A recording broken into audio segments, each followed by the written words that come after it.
Are your strategists finally on strike? Now, besides giving them fair and equal pay, today I'm going to be teaching you all the tips and tricks you need to know for every single strategist in Marvel Rivals. And no, you do not have to be a part of a union. But without further ado, let's dive straight in. So kicking things off with Adam Warlock, he's less like a strategist and more like a DPS than anything. Now let's be honest, Adam Warlock is a duelist in disguise. Warlock can outduel and outdamage many of the duelist heroes while also providing his team some healing. Now, being able to quickly apply healing to everyone in his area without even needing to look at them is a major advantage when also trying to focus on damage. Adam and up to 3 other allies in his range get a burst of healing every time he clicks his E. Something to keep in mind is that he's a hit scan strategist. When the enemy team is running flares or has a duelist attacking your team from a high ground position, it's Warlock's job to deal with them. You want to use your hit scan primary fire to focus enemy duelists to retreat, especially in the current meta with Human Torch getting picked a ton, or if he's not picked, he's banned, but you also have to deal with Iron Man. Having that extra hit scan character on your team can be super beneficial. Now, you don't necessarily need to secure eliminations, but you do need to be using your primary fire to apply pressure to individual enemies. Whether it's landing a couple shots on the enemy strategist, forcing them to back away from their team, which limits their resources available to their frontline. Even a few headshots on a Vanguard stops their advance and makes them back up and wait for healing. I think a lot of people can agree that Soban is one of, if not the best and most important piece of utility in his entire kit. This ability can literally save you from so many things. But what does it actually do? Well, Adam Warlock will share a portion of the damage sustained by linked allies. If Adam Warlock sustains damage that would knock him out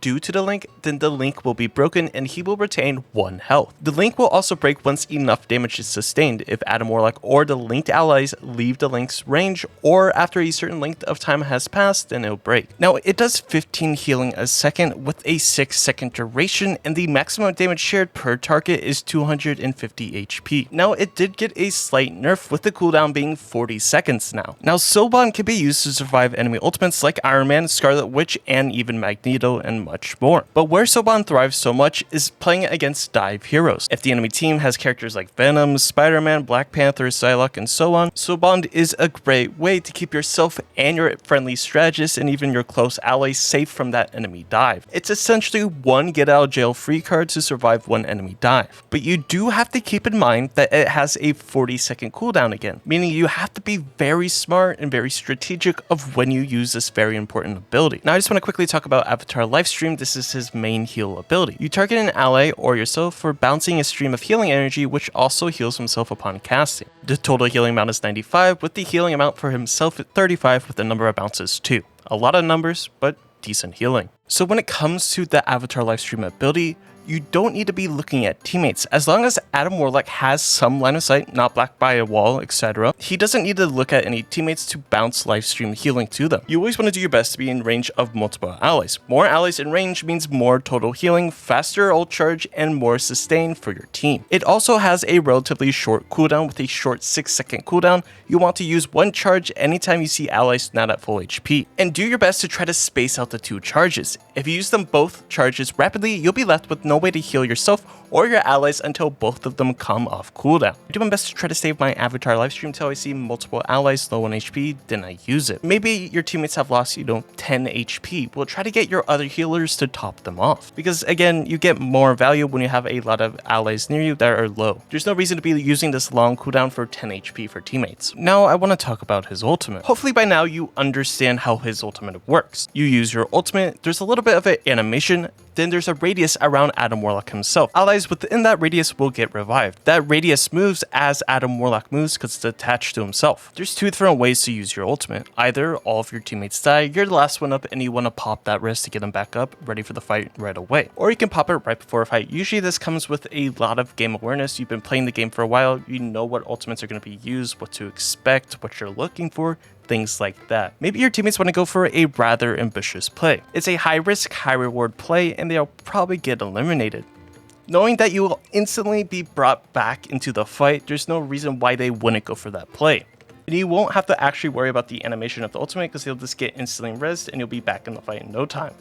Now just a little bit about the hero synergies. Of course he pairs extremely well with Star-Lord and Mantis, but he also pairs really well with Luna Snow. In my opinion, Luna Snow and Adam Warlock are a very difficult backline for the enemy team to deal with. You have the high healing output of Luna makes up for Adam Warlock's lack of healing, and his high damage makes up for her lack of damage. Honestly, a really good backline. So this section is titled Playing as Adam Warlock versus Playing against one. So when you're playing as Adam Warlock, you want to force the enemy to retreat. Your primary focus should be to dish out as much damage on an enemy that they have to either retreat and hide or they'll get eliminated. You also have to understand you're there to protect your other strategists. Always be watching for flankers attacking your other strategists. They are your team's main source of healing, and it's your job to keep them alive. Another thing, get behind cover to activate your ult, then walk into range of where your allies died, otherwise you and your team will easily be eliminated by the enemy. Now when you're playing against an Adam Warlock, you need to out-sustain his team. Rather than trying to go crazy and kill Adam Warlock right away, try to slowly get the advantage by living longer than his team. Their lower healing gets worse the longer a fight goes on. You also need to do consistent damage over short and sudden bursts. Warlock is good at keeping his team alive against short bursts of damage from heroes like Psylocke and Magic. He's not good at keeping his team alive against consistent damage from heroes like the Punisher. You also need to play out of line of sight. If you can position yourself where he can't damage you, you are completely shutting down his primary utility. And that's pretty much Adam Warlock in a nutshell.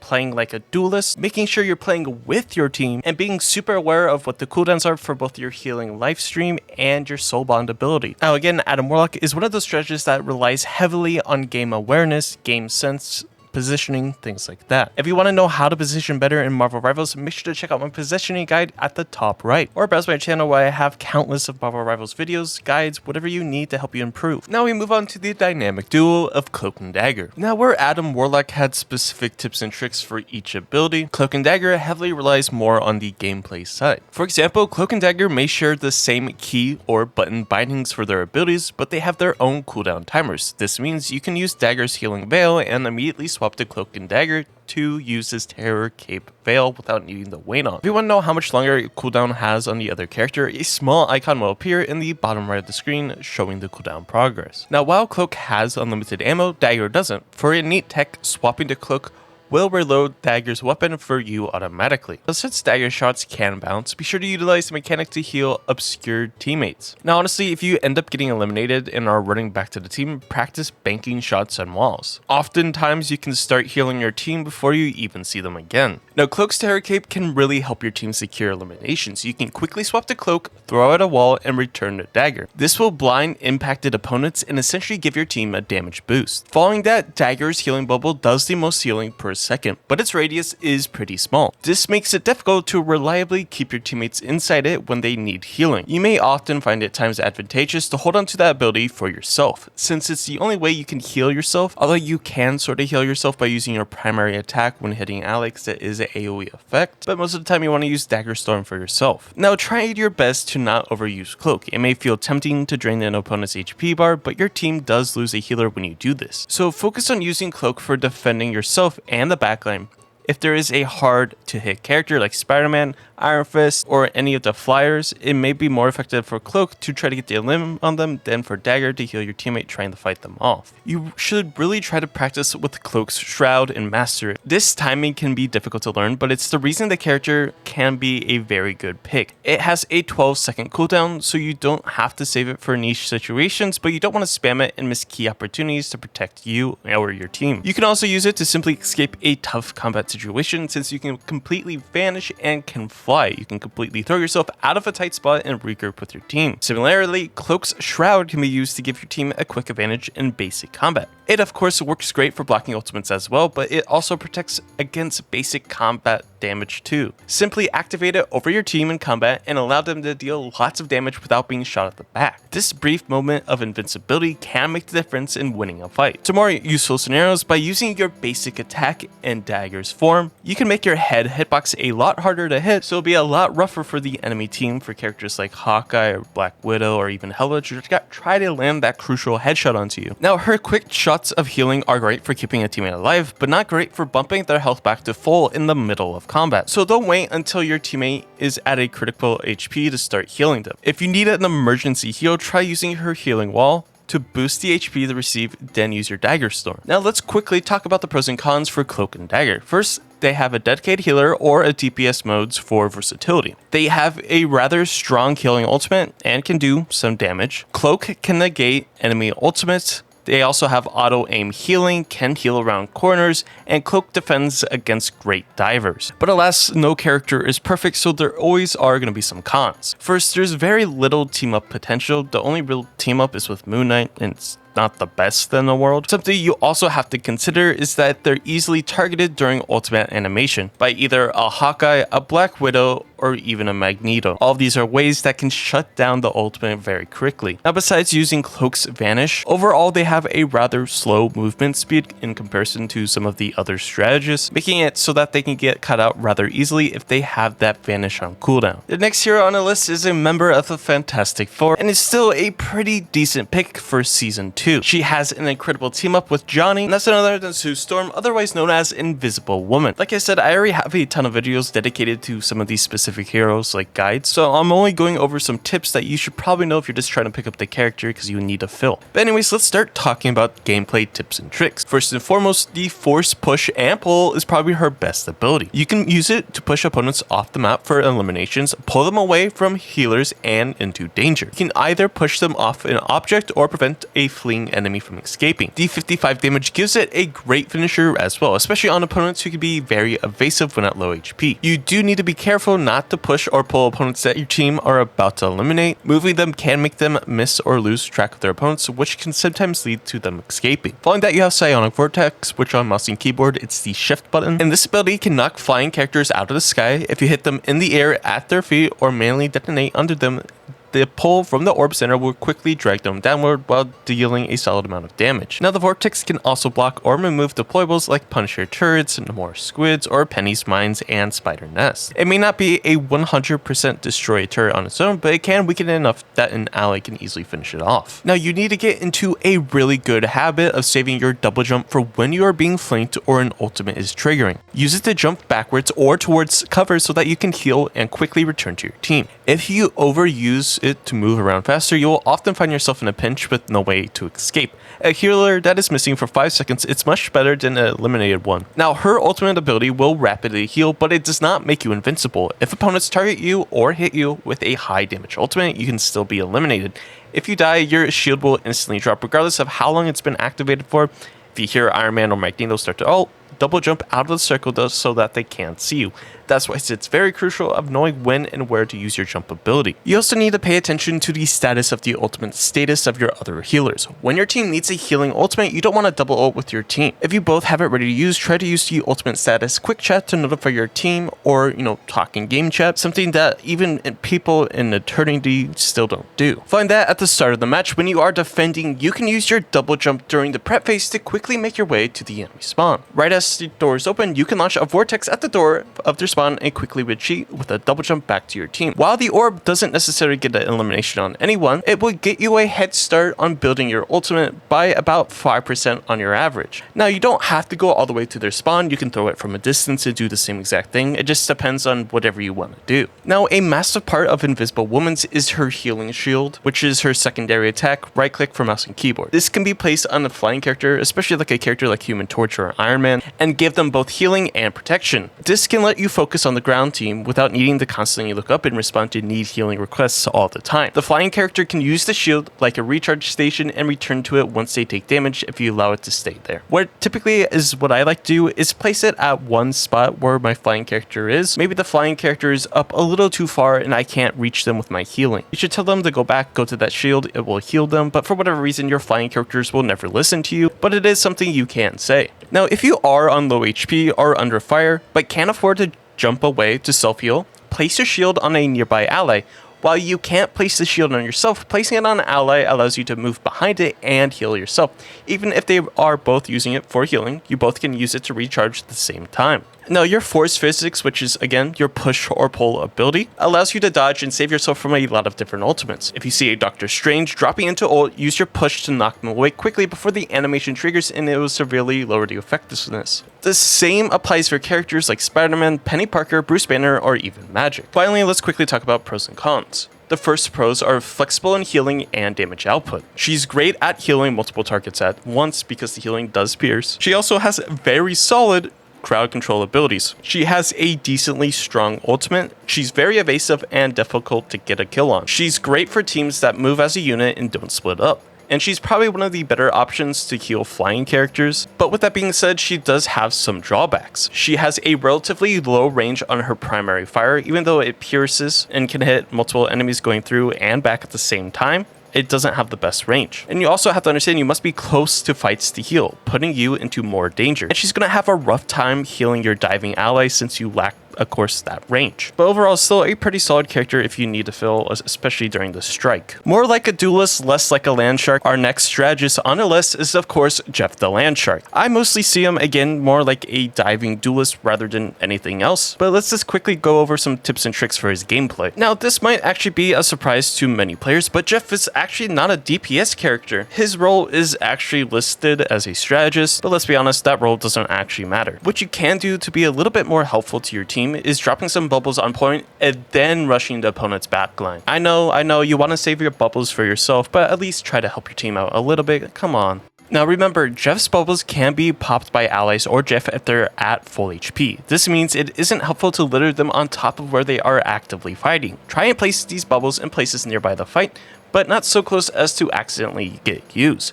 You get more bubbles quickly though, so there's no reason to hoard them. Now, if your ally is getting close to getting eliminated, try shooting the bubbles at them before you heal.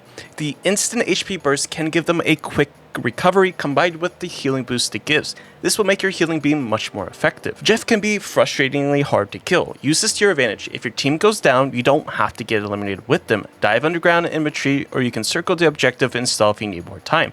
This ability gets overused as a way of pretending to be a DPS character. While yes, you can survive a long time on a solo journey behind enemy lines, that doesn't necessarily mean it's more helpful than sticking with your team to heal. But alas, there are a lot of DPS Jeff players and you can play it either way, however you see fit. Now, I would really only recommend DPS Jeff if you have two other healers. Of course, that doesn't stop a lot of players from playing DPS Jeff with another healer, but if you can make it work, that's great for you. Now, something I see that gets overlooked a lot is at the start of a match, drop lots of bubbles in your spawn just before the doors open.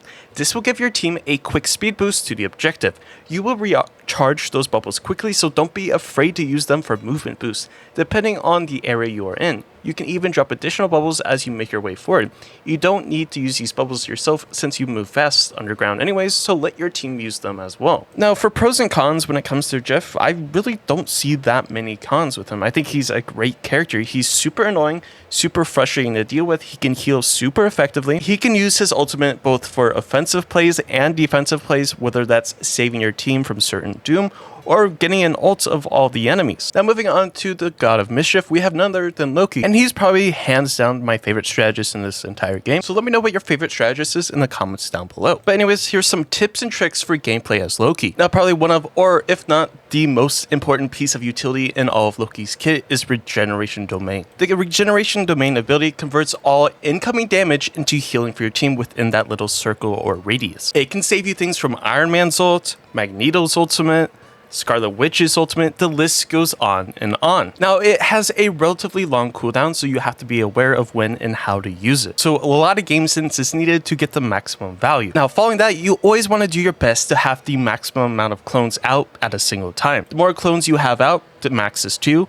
That means more healing and more damage. Typically, I will always place one clone near my front line. This allows, if need be, to place a regeneration domain down right away for my front line or my other brawl-like duelists, just in case they need that critical healing in a split second. Following that, I want to place my second clone in some type of elevated spot, so if need be, I can use my exchange and get out of harm's way. But that Loki clone that's elevated or out of harm's way, it still needs to have line of sight onto your teammates so that when you're not swapping to it, you're still getting that healing and damage out onto whoever needs it. Now, following that, if you find yourself getting eliminated, you're back at spawn and you see that your teammates are low on HP on the point, and you notice that you still have a clone alive on that point, immediately hit your regeneration domain ability. Even though you're miles away from that clone, you can still throw out that regeneration domain ability. You can also primary attack, but it won't really go anywhere. You could look at the ground and heal though. So do your best to try to communicate to your teammates to group up around your clone even though you're not there. I think that right there is a super underrated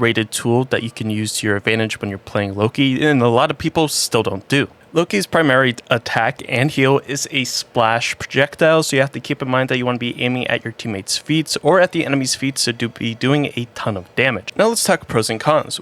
Loki is super versatile. Loki's clones allows him to be strong against both dive and brawl comps. Against dive comps, he can space out his illusions, switch places with them, and help fortify his team's defenses. Against more brawl comps, his splash damage applies intense pressure on the enemy front line, which makes it difficult for them to take space. Something you also have to be aware of is that he can copy any ultimate in the game, meaning it's the most versatile ultimate in the game. However, you usually want to copy a other strategist ultimate to get the maximum value out of it. Something to keep in mind is the immortality cooldown or the regeneration domain cooldown. He is the only strategist with a way to keep his team alive against every single ability in this game. That is true and it's a fact. What's more is that he can do this every about 35 seconds, which makes it very difficult for the enemy team to correctly time their offensive ultimate usages. With that being said, you have to use it properly for the best outcome. So let's talk about cons or the weaknesses. When both clones have been destroyed, Loki offers very little help to his team. Poor illusion placement or the enemy team focusing solutions make it impossible for Loki to keep up with the other strategist's raw output. That's why putting them in very strategic points is the best way.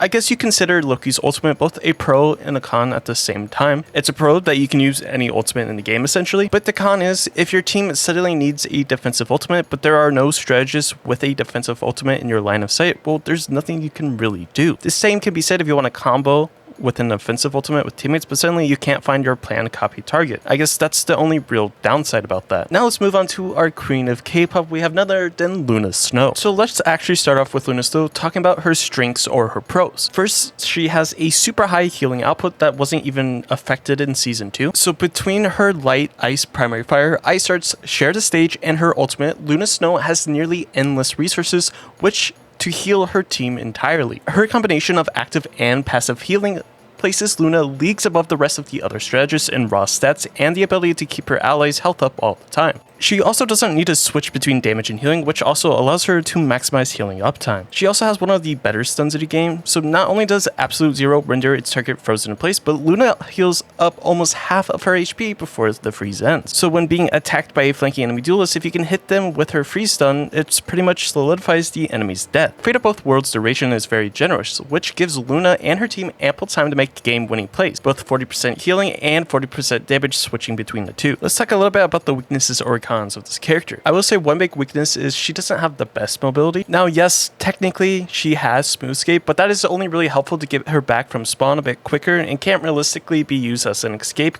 tool. Without any real mobility, Luna relies on self-sustain and freeze to survive against enemy aggression. She also cannot quickly reposition to follow her team if they are all trying to make a strong offensive play. She's also mechanically demanding. Other than share the stage, Luna has no abilities that give her free value. All of her resources rely on the player being able to land shots on both her allies and the enemy. To deal with damage, Luna barely poses a threat to the enemy team unless she hits a lot of critical headshots when trying to survive an enemy in her backline. You need to land an Absolute Zero, which can be very difficult given how fast the movement is in Marvel Rivals. When using Luna Snow's ultimate, make sure to move around as much as possible, because everyone from Iron Man, Magneto, Punisher, Hawkeye, Black Widow, everybody is going to be targeting you with their ultimate or headshot value. I think the biggest gameplay tip for Luna Snow is the share the stage, otherwise known as the snowflake. So what does it actually do? Well, you attach a snowflake to a high-risk teammate. Teammates you're not going to be seeing a lot, maybe they're a diving character, or teammates that are taking a lot of damage. These players receive a 35% healing boost, and will receive healing even if they aren't getting shot by Luna Snow. So putting it on characters like flying characters or diving characters is definitely a very good idea. Now, if your tanks are taking a ton of damage, yes, you can put it on them. There's no reason why you shouldn't. This ability is a very micro, macro, or rotation heavy ability. You need to constantly be moving it around to allies who need it the most. That's really the best Luna tips I can give you, besides positioning yourself in super strategic, advantageous spots. But of course, that positioning comes with a lot of game experience and game time and server time. Like I said, I already have guides on some of these heroes and a more specific positioning guide in general, so if you want to check those out, make sure to. Now, moving on to Mantis, another one of my favorite strategists in the game, although she does take some skill to master her efficiently and effectively. Now, before we talk about gameplay tips, I really want to talk about her pros and cons, because I think these are very important to understand before you pick up the character. One of the biggest things or strengths about her is that she is a passive strategist. Both her healing and damage boosts are passive abilities that persist long after Mantis' activation. These abilities allow Mantis to quickly grant her allies continued support without having to keep a focus on them. Mantis is free to focus on damage and going for critical hits, while her teammates can go off on their own while still bringing her healing and damage buff anywhere they go. With that being said, she is a high damage strategist. When playing Mantis, you never need to complain about your duelist not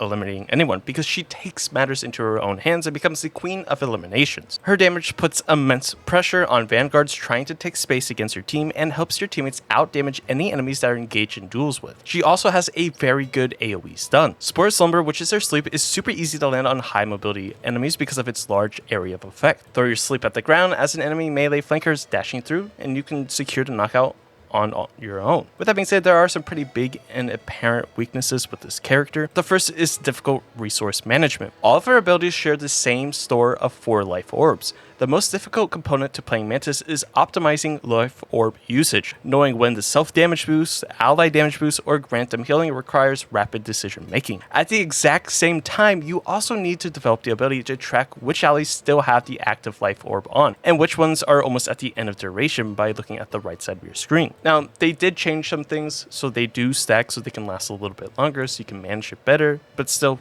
it's a pretty annoying thing, or not necessarily annoying, but difficult thing to manage. That being said, if you need to save a teammate from burst damage, Mantis is completely incapable of doing so. Technically, she can only spam her healing flower and grant 55 HP per life orb. That's an instant, so Mantis needs another strategist to do most of the healing, or for her team to go full aggro and kill before the enemy even has a chance to deal damage. So with that being said, Mantis is a character that needs at least one other main strategist, whether that be an Invisible Woman, Cloak and Dagger, Raccoon, or even Luna Snow. Or you need a second off healer and a main healer, so you'll be having to run 3 strategists. The biggest thing when it comes to playing Mantis is her primary attack, because even more than every other hero as Mantis, you'll need to be purposely trying to get as many headshots as possible. Now you might be wondering why it's so important to land critical headshots, because each time you land a critical headshot, you gain 1 life orb back. That's why your aim has to be pretty decent to really maintain the amount of healing and damage you can do for your teammates and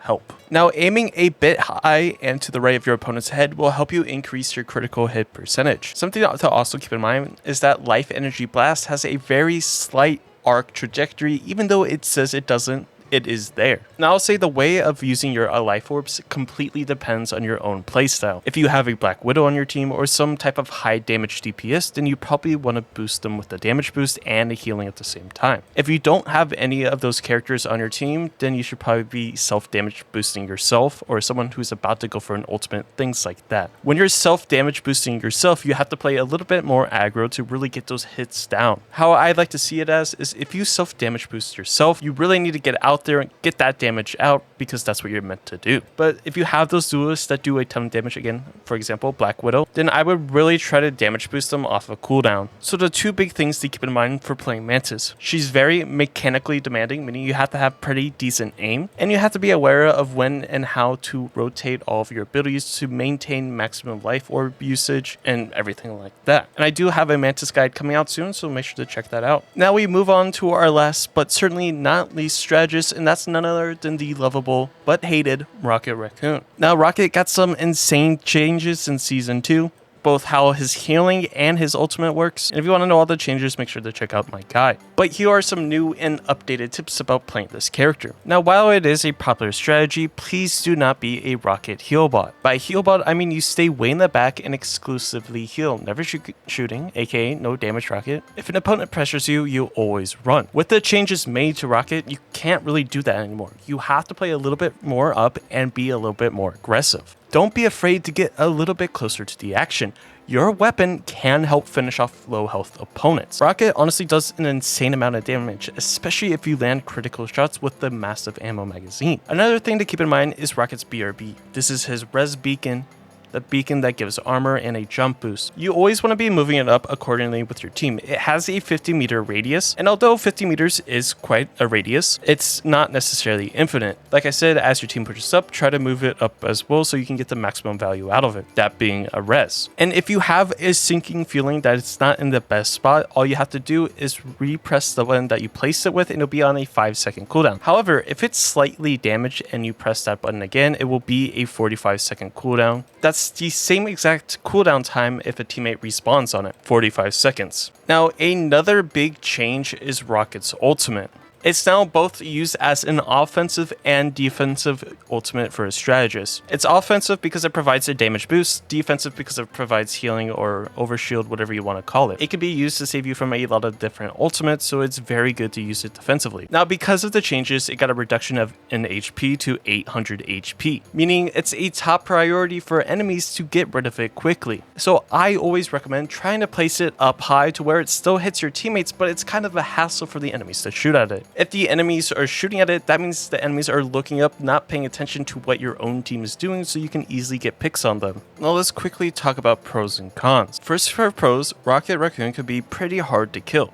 He has long range healing, he's easy to go unnoticed, he has a revive station which is pretty good, and he has a decent team up with Punisher still, but that's really it. Now for cons, he can't heal and attack at the same time, so he's very binary, unlike characters like Luna Snow, Invisible Woman, and so on. Now he doesn't have the best long range attacks. You can certainly do damage at long range with his primary attack, but again, not the best long range damage. That's really about it. Rocket's a really good strategist currently in season 2 with the changes, so I definitely recommend giving him a try. But anyways, hopefully this video has helped you in any way, shape, or form, especially if your strategists are on strike and you need to heal for your team. But make sure to like the video if you liked it, subscribe if you're new, and hopefully you have a great day, and I'll catch you in the next one.